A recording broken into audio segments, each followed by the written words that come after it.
काँग्रेस आणि विरोधी पक्षांनी लोकसभेमध्ये नारी शक्ती वंदन अधिनियम विधेयकाला प्रचंड विरोध करून नारी शक्ती विधेयक अधिनियमाच्या विरुद्ध मतदान करून काँग्रेसचं महिला विरोधी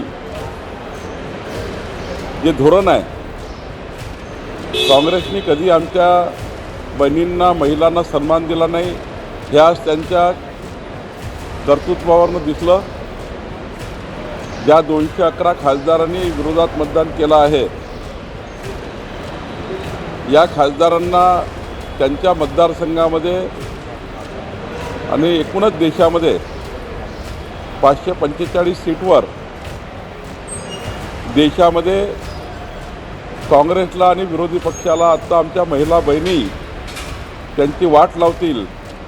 कारण माननीय पंतप्रधान नरेंद्र मोदीजींनी केंद्र सरकारने 33% आरक्षण महिलांना देऊन विकसित भारत 2047 करता महिलांचा मोठा वाटा घेण्याचा निर्णय मोदीजींनी घेतला. आणि या ऐतिहासिक निर्णयाला विधेयकाला विरोध करून काँग्रेसनी जे 1996मध्ये केलं, देवेगौडा सरकार असताना, नंतरच्या काळामध्ये काँग्रेसनी जे अटलजीच्या काळामध्ये विरोध केला, 4 वेळा अटलजीच्या कार्यकाळामध्ये विरोध केला.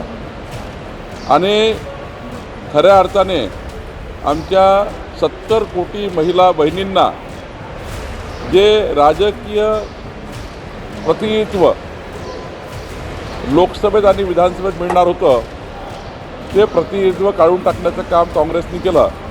एवढंच नाही, काँग्रेस पार्टीची निर्लज्जपणा बघा. त्यांनी हे बिल पडल्यानंतर जल्लोष केला. हा जल्लोष म्हणजे आमच्या बहिणीचा अजून मोठा घोर अपमान आहे. आणि त्यामुळं हा विषय केवळ राजकारणाकरता नाही आहे, हा विषय भारतातील अस्मितेचा आहे, स्वाभिमानाचा, नारी शक्तीच्या सन्मानाचा आहे. आणि त्यामुळं मला असं वाटतं की काँग्रेसला आणि काँग्रेसने केलेलं हे पाप महाराष्ट्राची, देशाची जनता त्यांना उद्ध्वस्त केल्याशिवाय राहणार नाही. देशाच्या आमच्या 70 कोटी बहिणी, काँग्रेस पार्टी आणि सर्व तृणमूल आता येणाऱ्या संपूर्ण निवडणुकामध्ये आमच्या बहिणींचं प्रतिनिधित्व काढून टाकलं. आज महाराष्ट्रामध्ये जवळपास 33%, 72 सीट झाल्या असत्या, 33% आमच्या बहिणी त्या ठिकाणी खासदार आल्या असत्या.